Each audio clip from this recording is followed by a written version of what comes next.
What up, though? It's your boy Bandit. I'm gonna let them introduce themselves. Starting with the man that's flexing over there. Papa. Yo, what up, Doe? It's your boy Chris right here. You know we're talking.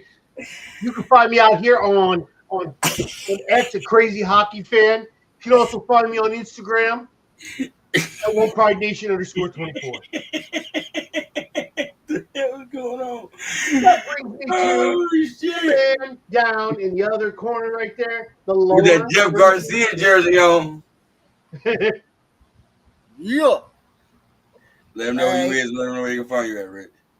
Richard, man, you can catch me on X at Ridge928. Hey, look, can you get me Dr. Pepper, please? Hey, Rich.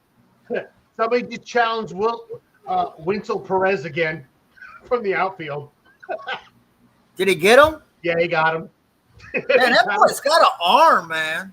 He leads the team with 5 outfield assists. Give us a little Tigers update. What's going on in the game right now? Let's start off with that, Chris. Give us a little Tigers update. What's going on in the game? Tigers are down 3-1 in the middle of the fourth, but they get up. They're getting up right now. Right now, Zach McKinstry has a solo homer. All right, that's our Tigers update. All right, let's start out with some hockey news, man. Your boy, man, finally got in.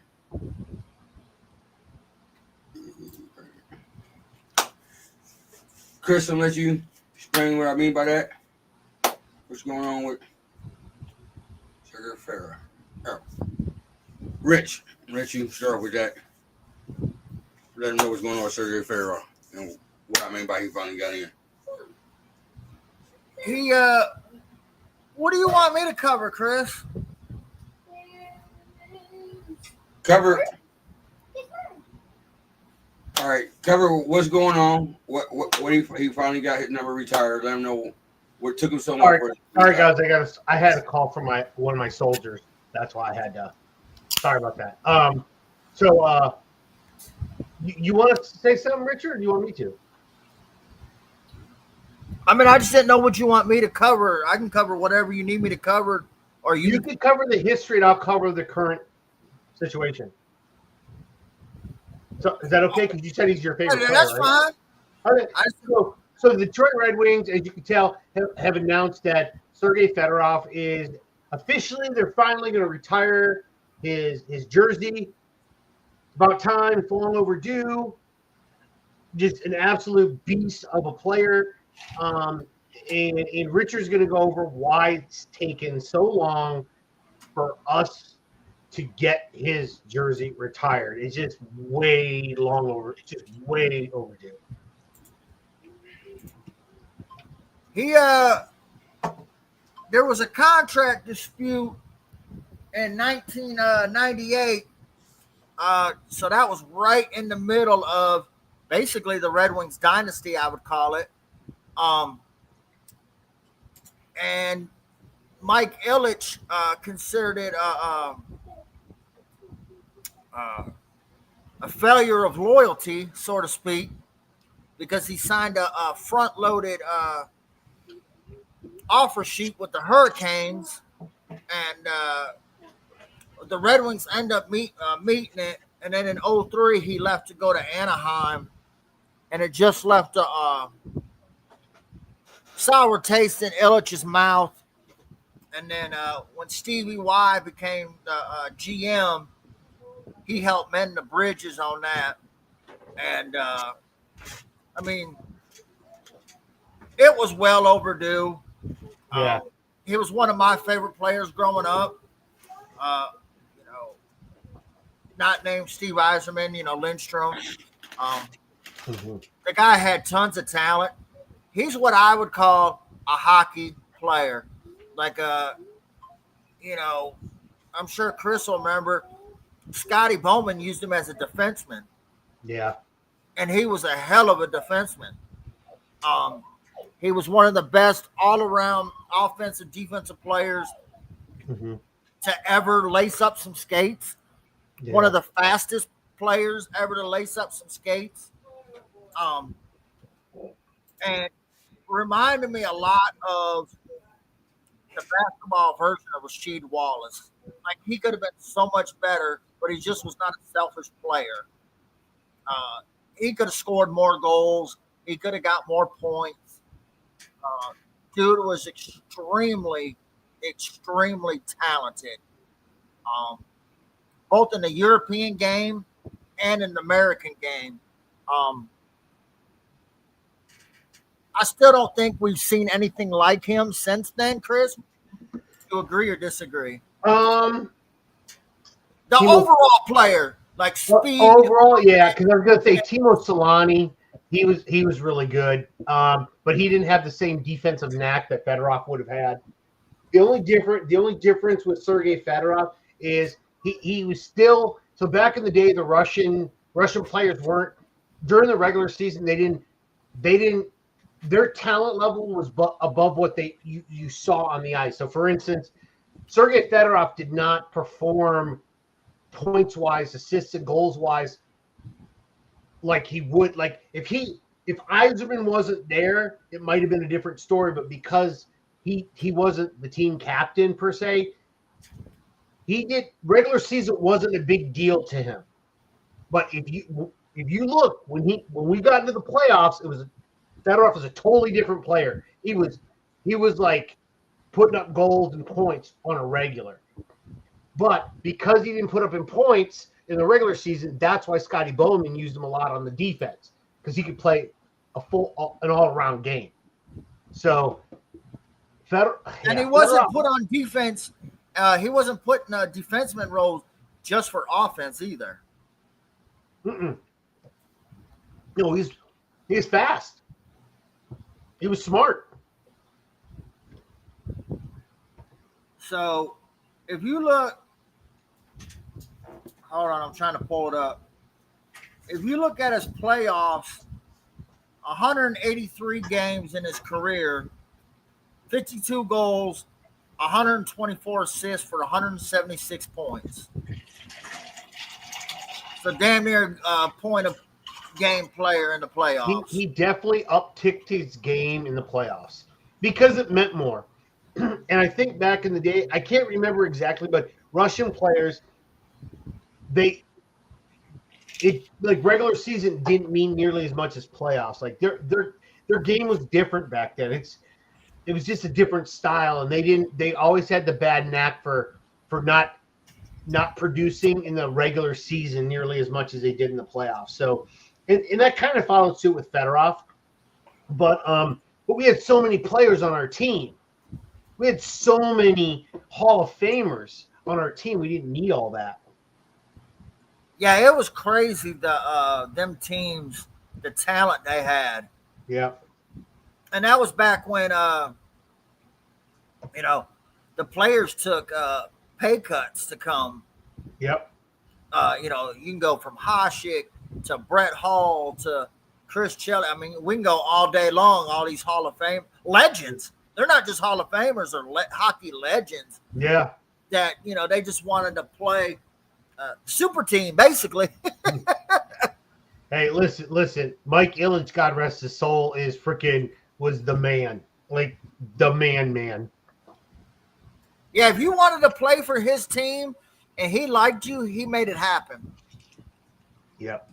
And the players liked him so much that they helped make it happen. Like, I've known Yzerman, Lindstrom, they've all taken pay cuts to get these guys. The stories are well known. Well, the biggest story is when Bowman came, he had a conversation with Steve Yzerman and said, hey, listen, you want to win championships or do you want to win scoring titles? Because he was getting up there. He had a 155-point season one year. Like he even had another season where he had scored 102 points, I think it was, in a season, and then he hit his knee. It's the famous, like, where he crashed in the net and he busted his knee up and he couldn't play the rest of the season.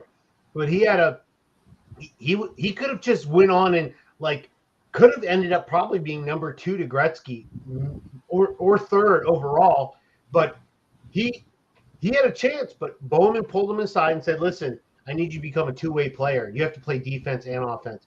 I'd rather you learn how to play a all-around game and give you a chance to win cups. If you And didn't that's why play I turned defense, around. if you didn't play defense for Bowman, you weren't playing. Mm-hmm. Like you didn't have to be elite, but you had to be willing. Mm-hmm. You know, because he had the elite players: Iserman, Lindstrom, Fedorov, Konstantinov. I mean, there was elite defenders on that team, but everyone had to be willing to play some type of defense. Yep. You weren't just out there to score goals.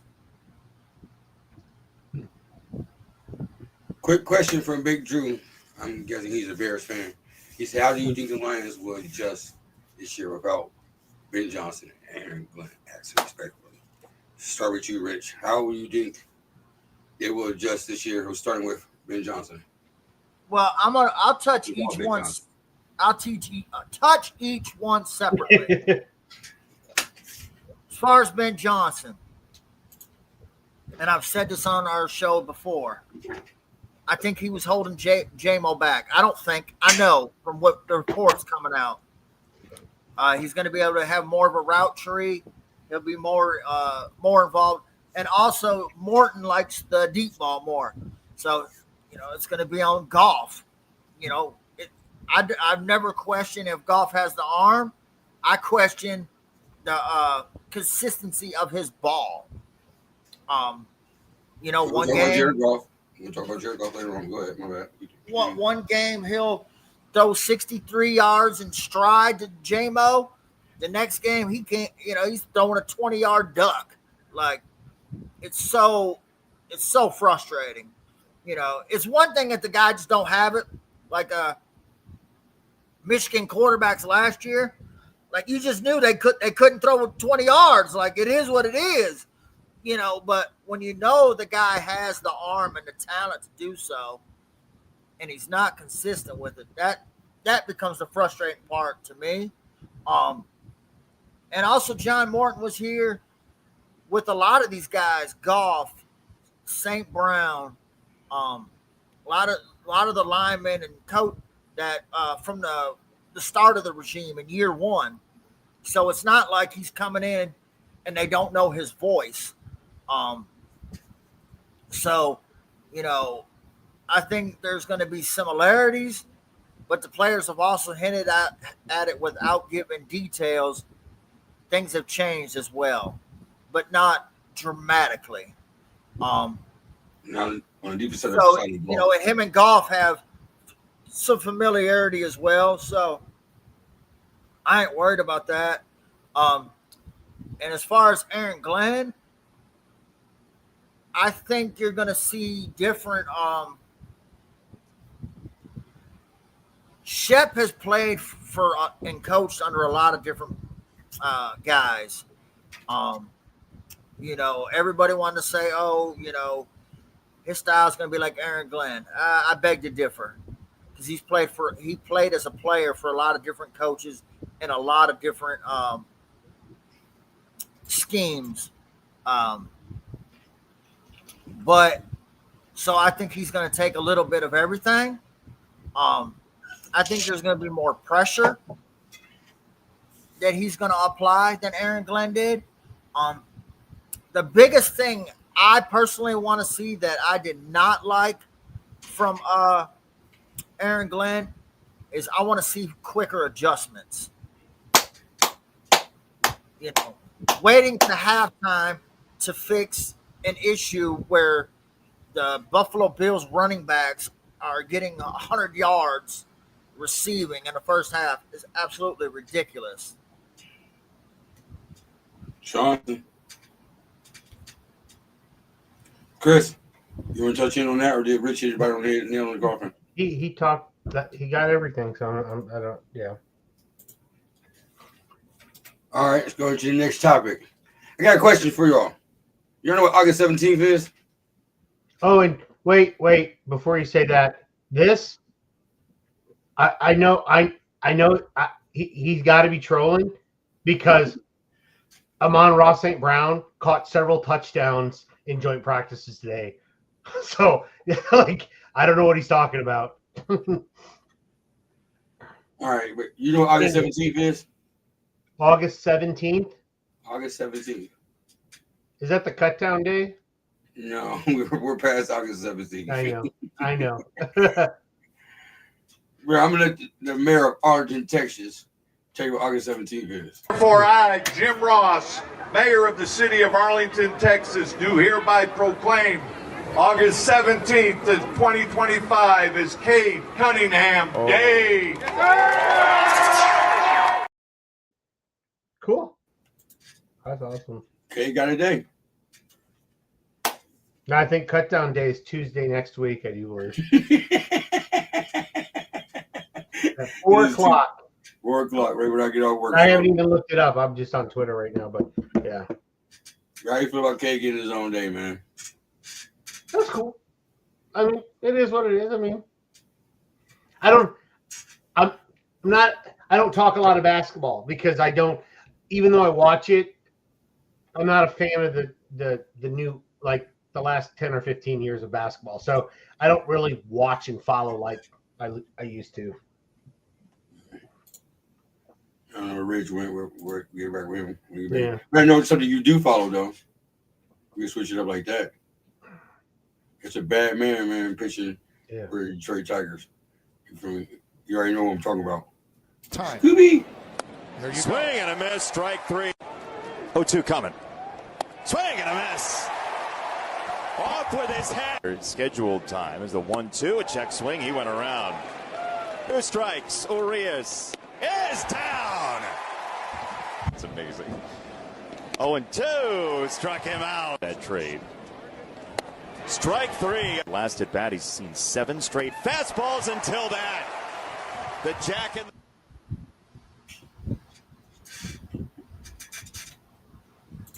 That screwball performance, man, when he had 10 Ks. Hey, Yeah, I mean, that was a good pitcher's duel that night. That was a good pitcher's duel. Between him and Brown, yes, it was. That was an elite pitching performance for both teams. They both had their stuff. Like I can't even argue like one was better than the other. They were both pitching really well. Rich, your thoughts on screwball? I mean, after the start he had before, which I had said on our baseball show last week, to me that was his most impressive start of the year, just because he didn't have it, but he still gave you 7 innings, only gave up 3 runs, and only 3 strikeouts, 2 walks. At one point he had more walks than strikeouts. Like, that's not him. But to not have your A+ stuff and still give your team a chance to win and gut out innings, like that, to me, that's harder than what he did there. Wouldn't you agree, Chris? Yeah, I mean, you said it before on a lot of different shows. The one thing that makes you a really good pitcher is not how good you pitch during your good times. It's how well you get through your bad times. Yeah. And that's what he does. He just gets, when he has an off game, he somehow just sweats through it. Like, he gets through it. He may only have 4 strikeouts, but he's going to make you work for it. And that's a great pitcher. I've seen him, Maddox and all of them, when they don't have their A+ stuff, still figure it out. Like that's a pitcher. You know what I'm saying? Because these are big league hitters. And some days you just don't have your stuff for whatever reason. And you got to figure it out. Yeah. Like, that's why the best pitchers, it's just like batting. The best batters, the best pitchers. When you come into the league, you got to figure out every year how to change and refine your game. As you get better, every month you're changing because people are matching up against you better. As you get better, it's daily changes. So as you keep refining your game, you get better at it. You start making twitches and turns every single game. So pitchers and high-end batters, they're changing it per inning because they have to. The equivalent to that would be, you know, and it's this game right here is, you know, like Chris said, it was a pitcher's duel, and everybody thought it was going to be because Hunter Brown's a good pitcher as well. Yeah, also from Detroit. And it was, you know, it was a great game, and it ended up in extra innings. And you know, Gleyber Torres, he's been in a slump, but guess what? He gutted it out. He had a great at bat. He got a game-winning walk. Like, he still did what he had to do to win. You know, and he didn't do anything special. He was patient. He waited and waited, and sometimes it just takes a walk to win the game. Like sometimes it doesn't have to be something special, you know. And I've said that before too. You know, the hitter's struggling. One thing I look for: what do your at bats look like? Yeah, and that's why people get so frustrated with Riley Green, because when he's in a slump, oh my gosh, it's 1, 2, 3, you're out of there.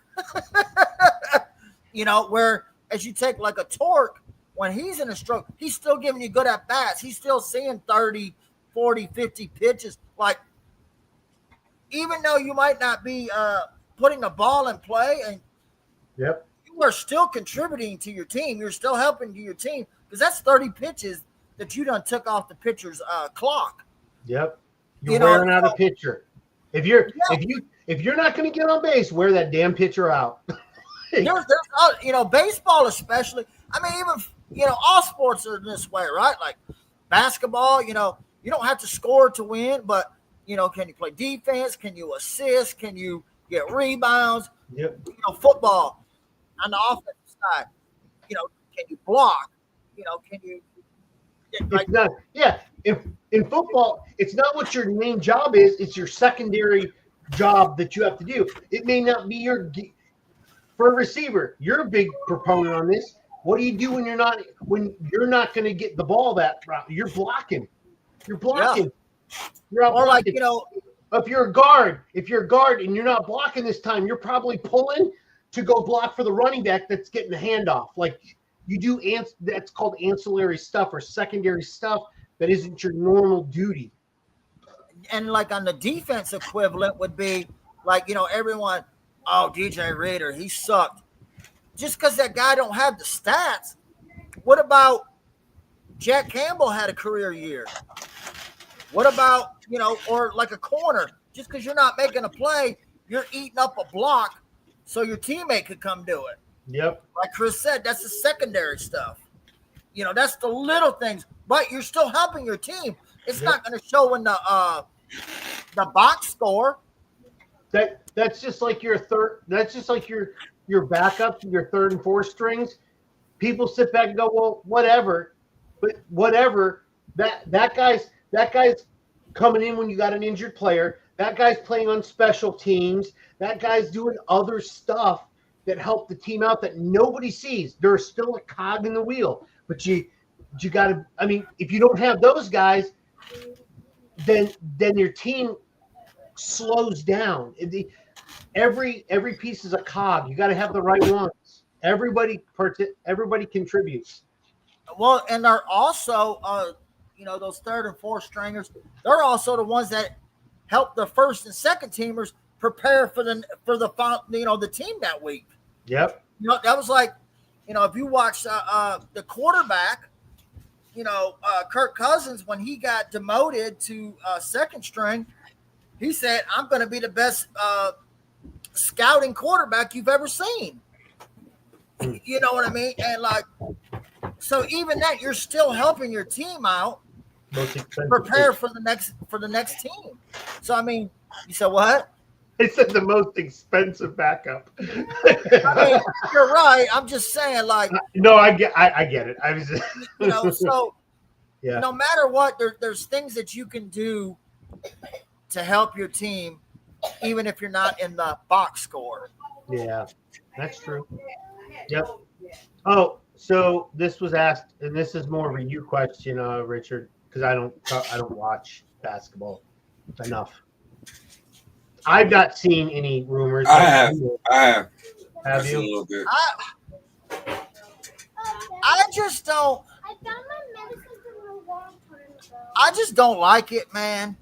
Why?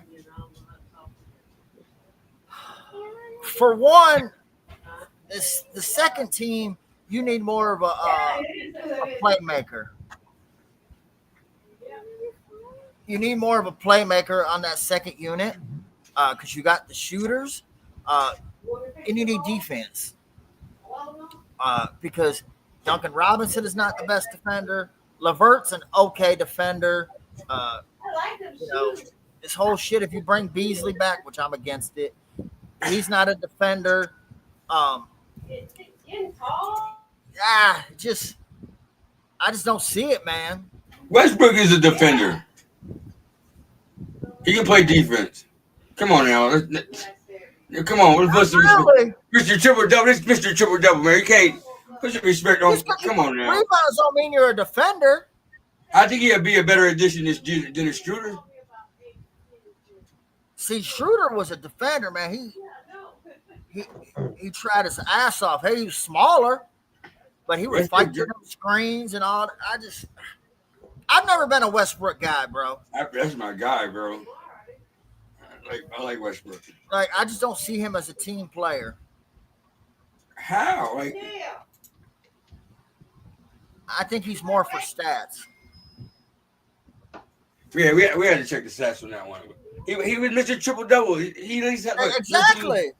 15 assists. That comes with a triple double, rebounds, and points.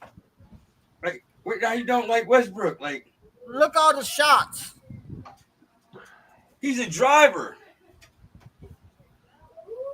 And he shoots what, 35%? You're not asking him to come in and shoot your three.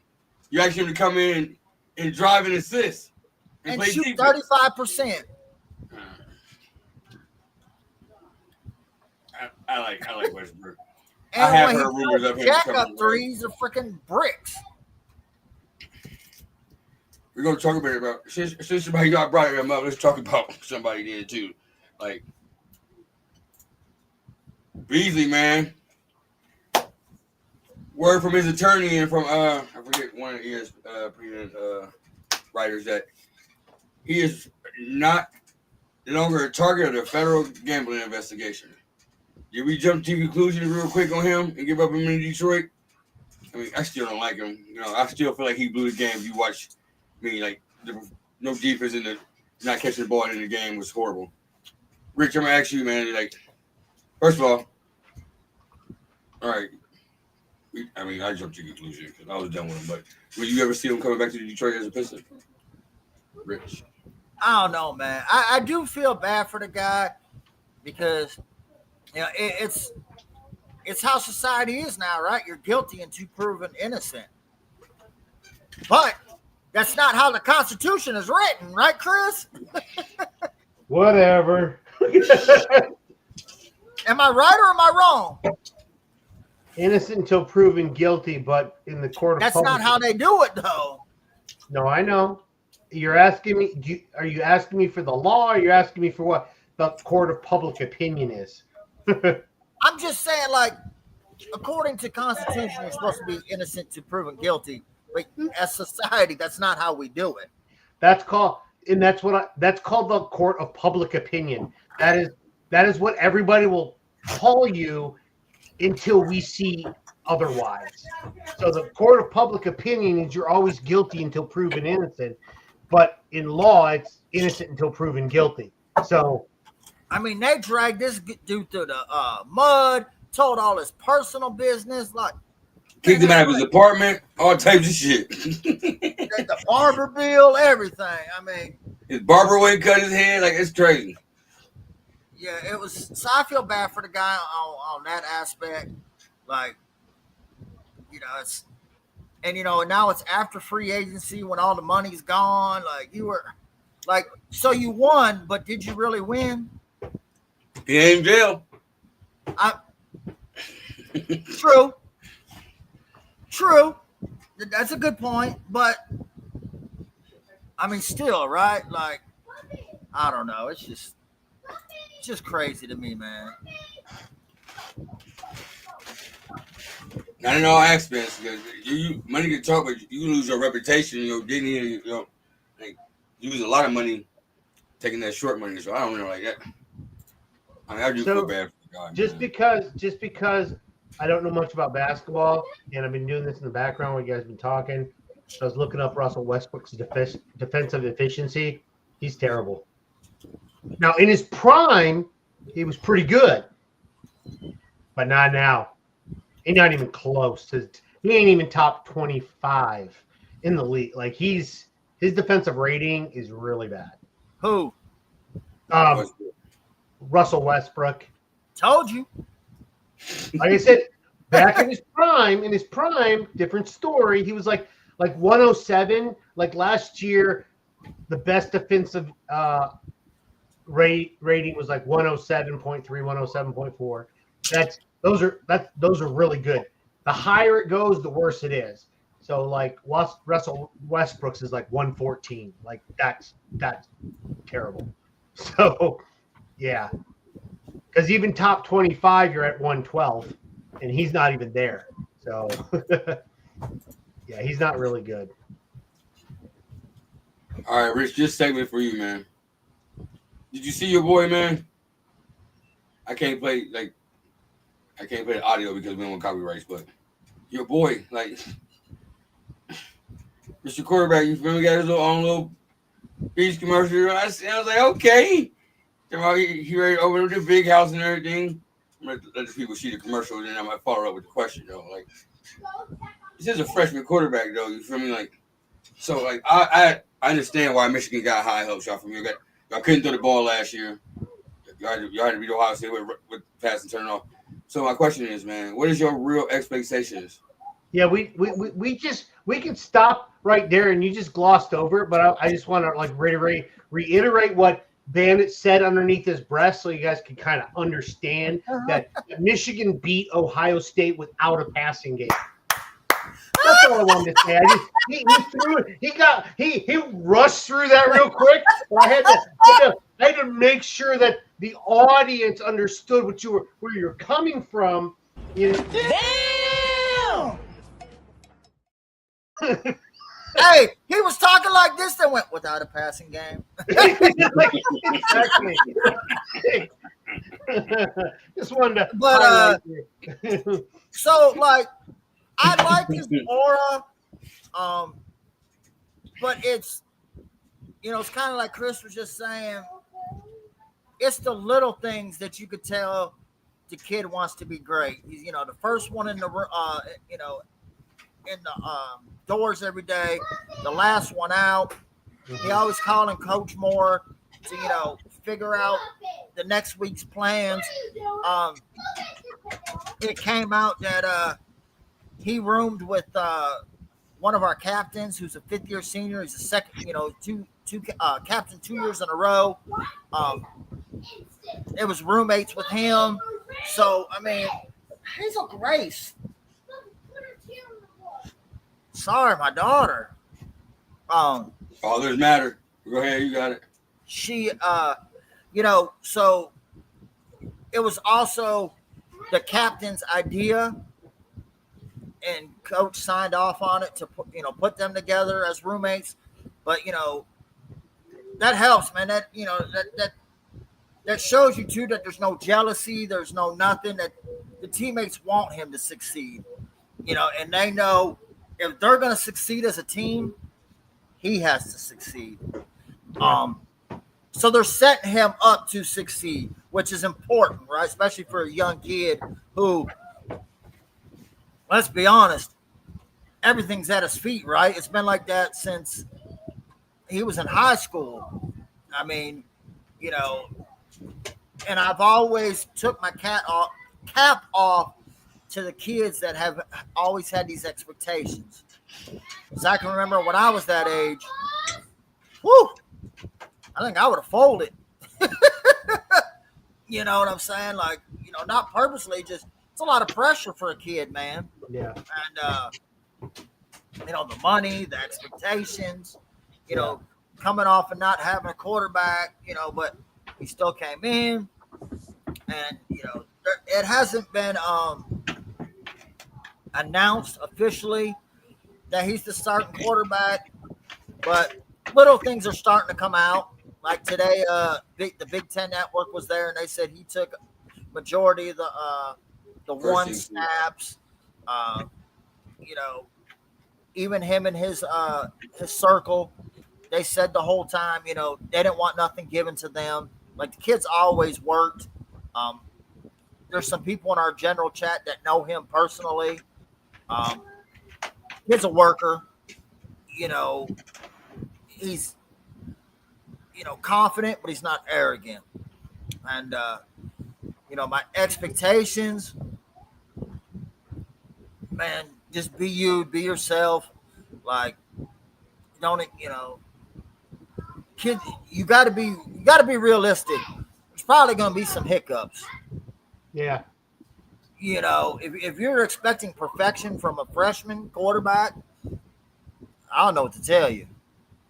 You know, that's unrealistic. You know, I eventually see top 5 potential, you know, as far as like draft, but I don't see it this year. I just want to see consistency and just, you know, good play, right? Not stupid mistakes, you know, just consistency and improve week to week. Just remember, Richard, you know, his college is cutthroat. It's not like pros where like a guy has a bad week or 2 weeks, you know, as a rookie. You know, some of the league, some fans in the league are like, yeah, see, I told you. In college, when guys don't do well, man, media kills them. So like, and I posted a couple of like in the group chat itself. Once again, I'm a Michigan State fan. I'm not a Michigan fan. I wish the best of luck to the guy. He's got so much freaking. His pressure is like as if he played for like the Giants or the Jets in pro football, like it or New York Yankees in baseball. Like the media, like the first pick he throws, holy crap! The first touchdown he throws, holy crap! Like it's just go. He's going to be scrutinized and praised for every little thing he does, whether it's good or bad. He fumbles the ball. People, see, I told you, you ain't worth the money. Oh, first pick, hey, he ain't worth the money. First touchdown, I told you so. He's going to be great. Like, it's just that's the way it's going to be. That's just the way media is, man. Like extreme expectations is what gets clicks, and so that's what it's going to be. So I hope this kid does well, but I mean, it's not his rival, but still, I hope he does well. I mean, because it's just good to. I want to see because when he goes to the NFL, you want him to do good too, you know. But if after one season he decides to leave to go to another place because he can get another bag, that's the only problem I would have. So, you know, I mean, it's the first game of the year. It's, you know, it's like most college games, right? It's, you know, not everybody's college game is soft like that on the first game of the year, especially when you're a national champion. You're saying, go ahead. My bad. Sorry, just trying to put that out there. You know, when you guys beat Michigan, then you can come talk.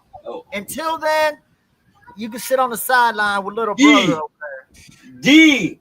Go ahead. My God. Go ahead. I'm sorry. D. D's nuts. But guys, go ahead. But you know, that's the second game of the year. We go to Norman. It's gonna be tough. It's gonna be tough. So you know, I'm glad he gets to get his feet wet first. You know, instead of getting thrown right in the fire. You know what?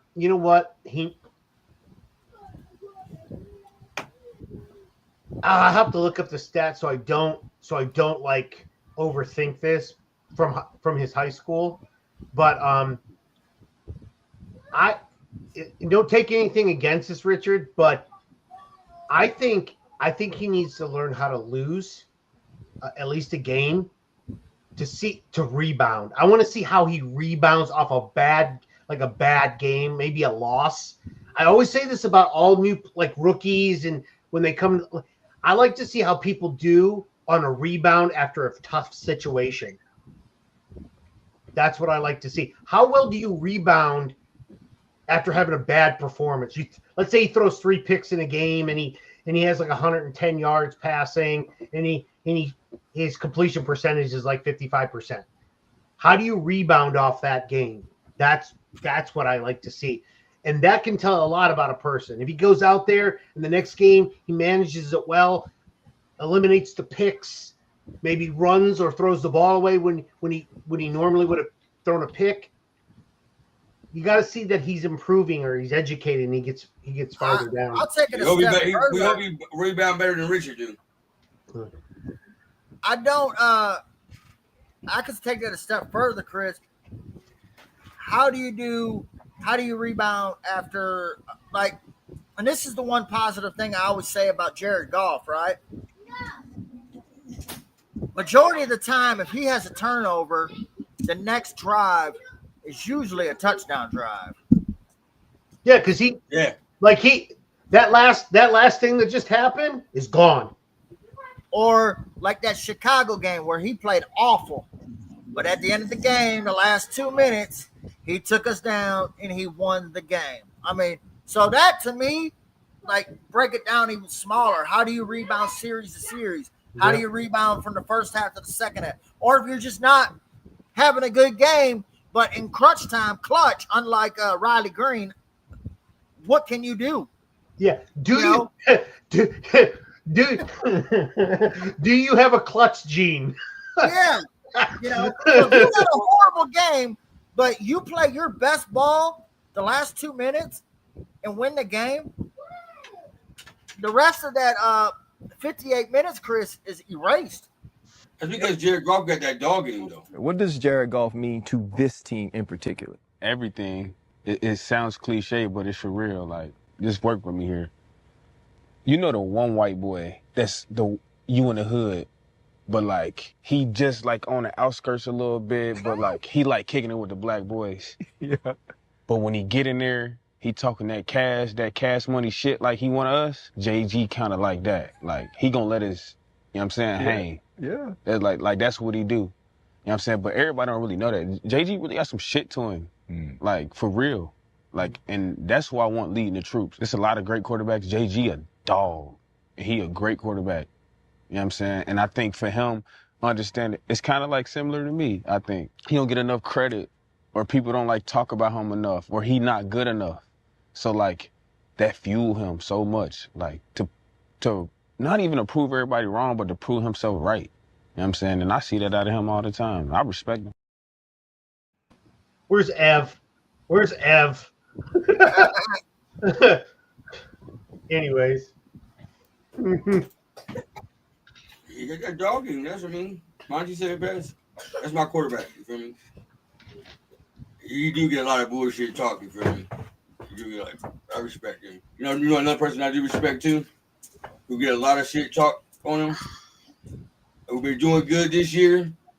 And I just mentioned this the other day to you, Rich. And we was talking about it. How he was on the shit list for it, but he ain't been doing no trouble. Staying out of trouble. J-Mo, man. Giving back to the community, bruh. You feel me?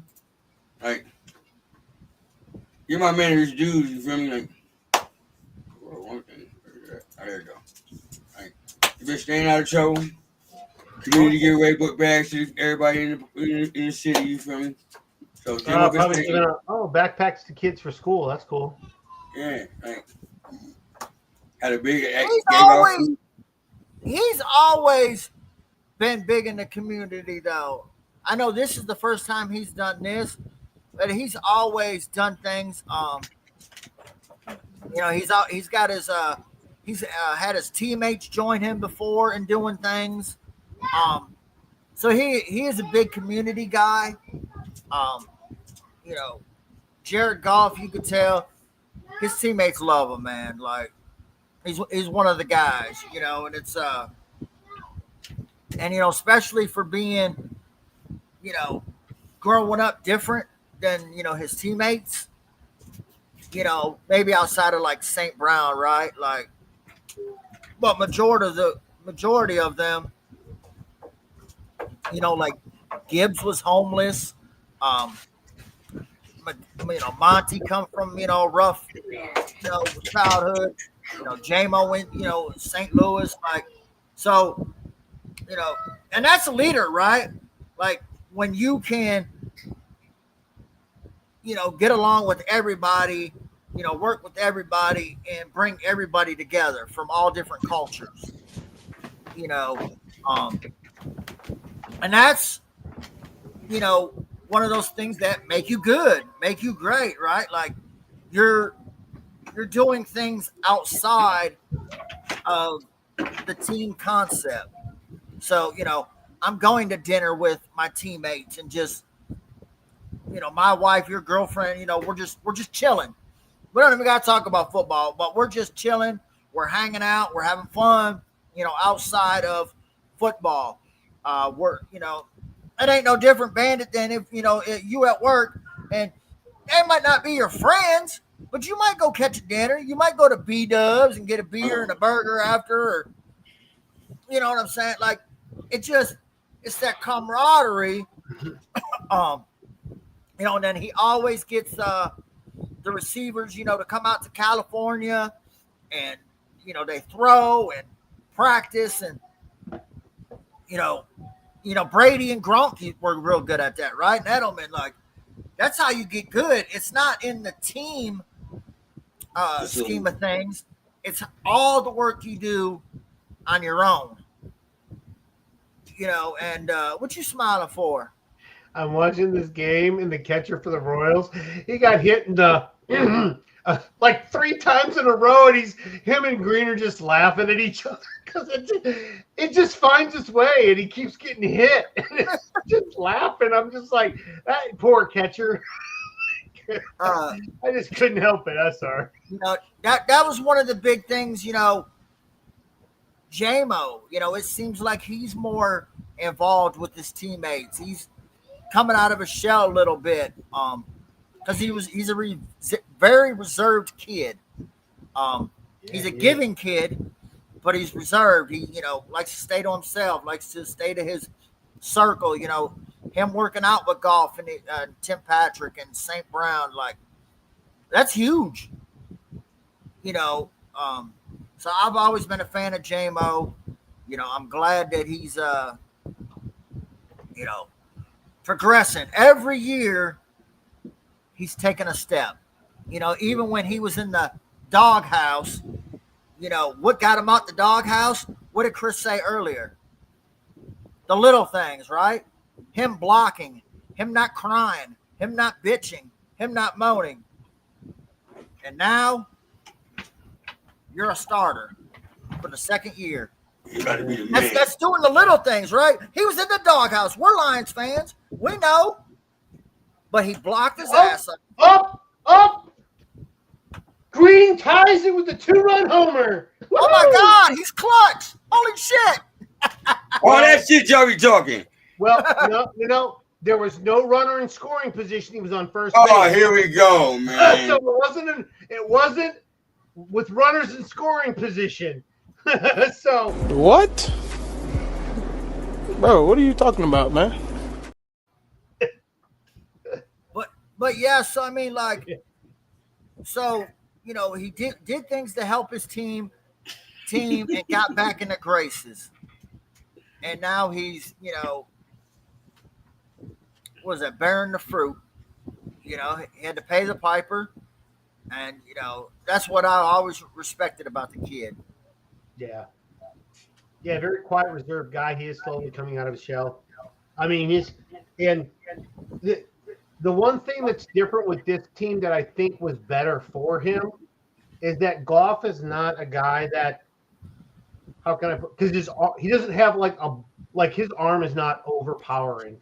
He throws it very well, but he's all about timing. So him taking a long time to learn how to run underneath the ball and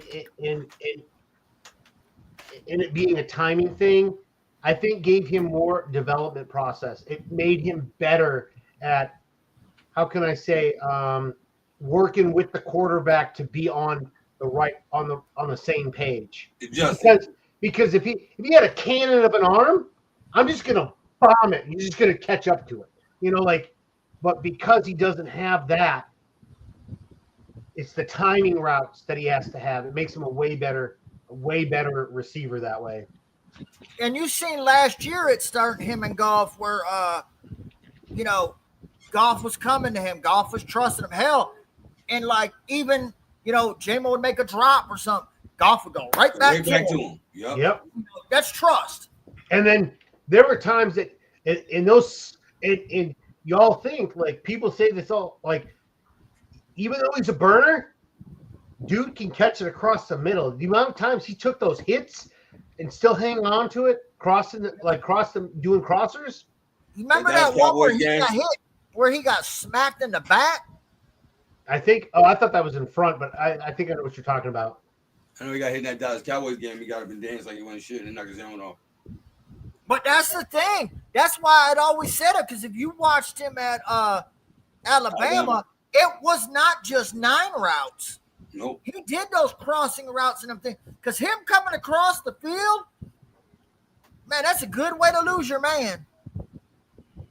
And get lost in the wash, sort of speak how they say it, Especially because his route running is going to get better each year. It's going to get crisper. The thing is if you make a hard enough cut with his speed, he's just going to leave those guys in the dust behind him. You're going to have the linebackers going to have to drop back to cover that, to fill the gap. I'm interested to see how he's used this year, and it's so hard to put numbers on these guys because this offense is loaded. Yeah.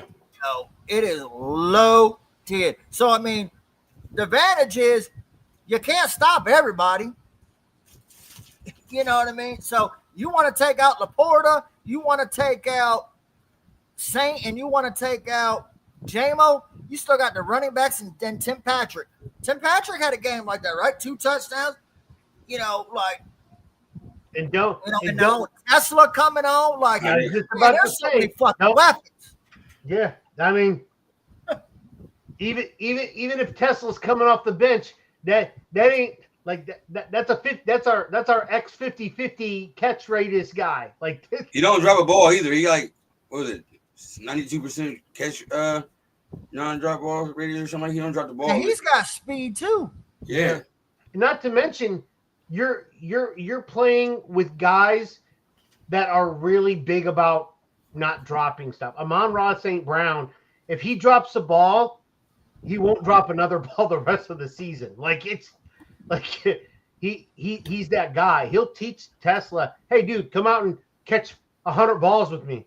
That's just the way he is. He's got the. And that started off as a youngster. Yep. That was 102 balls or something like that.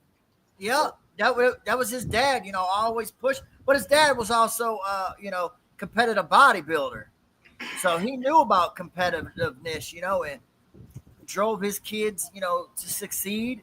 And I know a lot of people call the podcast corny. I like the podcast myself. I don't give a damn. I listen to it every week. It's on there this week, and both brothers said one of the best advice that their dad made them do when they got their first check, Bandit, they had to go invest it. He wanted them to invest in something. You know what I mean? So to set themselves up in the long run. So I think they got they got property, but still so that's very good to dad. I'm pushing you. I want you to be there. Okay, now you're here. Now go do something. Continue. Don't be content on where you're at. Just because St. Brown, you signed $100 million deal. That money ain't forever. Go get you something where that money can keep on stacking. And both brothers had said, that was one of the best advice that their dad. They are glad their dad made them do that. Yep. All right, it's getting to that time. Trying to catch the rest of the soccer game, too. 2 on, 2 out. I was like, I Tigers are up. 2 on, 2 out. The Royals are on their second reliever already. I gotta be on my way to Detroit. Me and my son, my youngest son, going to the game this week. So, Chris, before we head out, man, let them know about the baseball show y'all got going on. All right, tomorrow's our baseball show. Me, Richard, Mike. Occasionally, you might see Bandit on there too. I read the game. Well, I mean, you said you were going to wear your orange outfit, weren't you? Next week. Next week. Okay. But round. So we'll be we start up at 8:00 on Saturdays. We talk about Tigers baseball. Different topics every week. Join us. Usually pretty funny. Me and Richard. And we are sharp at 8:00 because if I come in there at 6, because I'm in Central Time. If I come in there at 6:50, I'm getting cussed out. Yep. No. It'll be 8 Holds us o'clock. to high standards. Yep. Always. That's why he's number 1. Always. Oh man. And the boss is to the side of me right over here. He's the one that like controls everything. But yeah. I've been getting better. You can get better. You can get better. Richard keeps us on our toes. Literally. Well, for your short ass, it ain't hard. You're used to being on your toes. At least I'm not on my knees. Oh. I didn't want to say it, but that's what's the first thing that popped into my head. I didn't see her around and I couldn't hear her, so that's why. I was listening as I was slowly thinking about it. I was like, can I say it? Can I say it? Hey, as long as you don't talk about planting a flag on the field, man. Oh my God, bro. Yeah. That's a sore spot for Bandit. He's got to be careful. Emotional damage. Absolutely. It is absolutely emotional damage. I appreciate the 139 people that came out and watched us, man, with the Tigers game and everything going on. Before we head out of here. Hey, Bandit's going to talk to Ohio State team. He's going to say, for the love of God, if y'all fuckers don't beat Michigan this year so I can quit getting all the riffraff from Rich. Rich, let them know they can find you at so we can get out of here, man. You can catch me on X at Riggs928 and always getting on Bandit's nerves. National championship, baby. Chris, let them know they can find you at. You can find me on X at Crazy Hockey Fan. You can also find me on Instagram at @OnePrideNation_24 and the baseball show, occasionally the NFL show. Oh, you need to advertise the NFL show. What are we doing next week? It's not next week. It's the week after. I thought we were starting next week. First week of preseason. I mean, first week of regular season. That's They next week. got a week. We got cuts Tuesday, and then they got a week off. That's what I thought we were talking about because I even said it in the group chat. Yeah, we should do a show Tuesday. We're doing a show Tuesday. For cuts. Yeah, because since we got the because what cuts are like 6 o'clock? 4 o'clock. 4 o'clock cut off. So that'll get some time. You got different fan bases, so you can see like we could talk about our teams. If there were some surprises, who we might want to go pick up from other teams that were dropped. That's absolutely a good idea. We could. All right, we'll do a NFL weekly show cut day. Cut day. That was perfect. Y'all heard it here first. Look at that. We made a decision on the air, live on air. Y'all heard it first. And no work for me to do. And nobody argued. That was amazing. If you all just knew what was behind the scenes, that it's never that easy. That never happened. We're calling a meeting. Hey, so we just got to start doing our meetings live. Man. Probably. I'm your boy Bandit, man. I appreciate once again 141 people that's here. Do us a favor, go to YouTube. I know a lot of y'all watching on X and we appreciate that. But do us a favor, go to YouTube, hit that subscribe button. We appreciate that, man. With that said, it's been another episode of Detroit What Up, though? All I gotta say is, DaeDae, where you at? Peace. Peace.